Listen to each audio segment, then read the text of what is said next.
Earlier, whenever I would ask students why they want to opt for HR specialization, the answers would be very interesting. They would say, I'm good at communication, I'm good at interacting with people, so that's why I want to opt for HR. But now, just having soft skills is not enough. The industry is going through a lot of changes. We see so many new HR trends in the industry.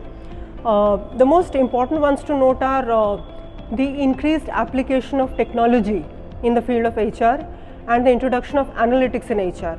So no more is HR a staff function which is supposed to just help the organization in some ways, but now HR has become very value driven, and we try to look at the deliverables of HR. The kind of skills industry looks from HR professions today have also changed quite a bit. Of course, students are supposed to know a lot about psychology and human behavior. They are supposed to know about legal issues and whatever changes keep on happening in the domain of law. They are supposed to have a very good understanding of the different HR functions. They are supposed to know the application of technology in the field of HR. They are also supposed to have a very in-depth understanding of the organization's strategy. Because whatever HR does, the way it designs its functions and the HR architecture, they are supposed to be integrated with the organization's HR strategy. The courses we offer at IMI Kolkata try to build in this foundation for the students. At IMI Kolkata, we offer a wide variety of courses in HR, starting with core courses.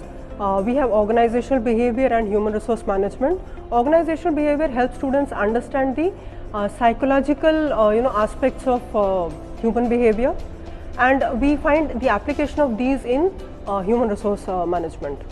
At IMI Kolkata, we have designed our courses in such a way that students get an overview of psychology, in which we impart knowledge through organizational behavior. We offer electives such as recruitment and selection, compensation management, learning and development, performance management, and fundamentals in labor laws. The USP of the HR domain at IMI Kolkata is that we try to make our courses very contemporary, industry based, and very practice oriented. Besides the courses that I have just mentioned, we have also introduced new courses in the last few years. We have introduced courses such as Sustainability and Green HRM, HRM Analytics, and Conflict Resolution and Negotiation Skills.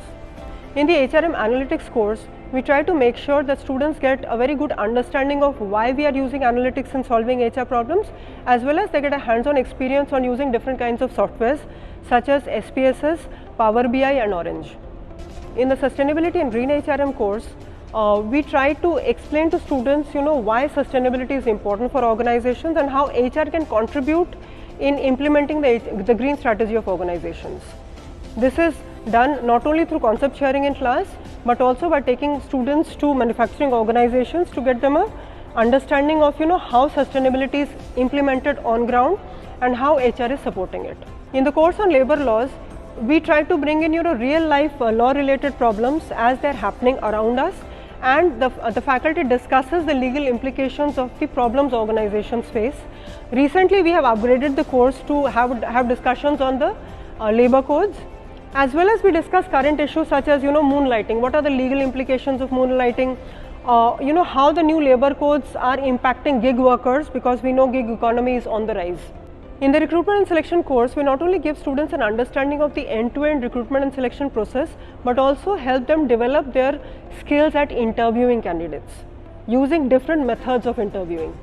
In courses such as recruitment and selection, learning and development, performance management, we try to give students an understanding of the overall end-to-end process to understand why the process is important for the organization, how to administer it. And we try to do this through use of case studies in class, role plays, as well as helping students go through certain experiential activities. You must be wondering what kind of careers can you have in HR after having studied so many different courses.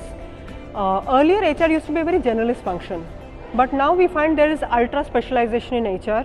You can become an HR analyst, you can work with employee experiences, you can work in the area of learning and development, or you can become an overall generalist and HR business partner.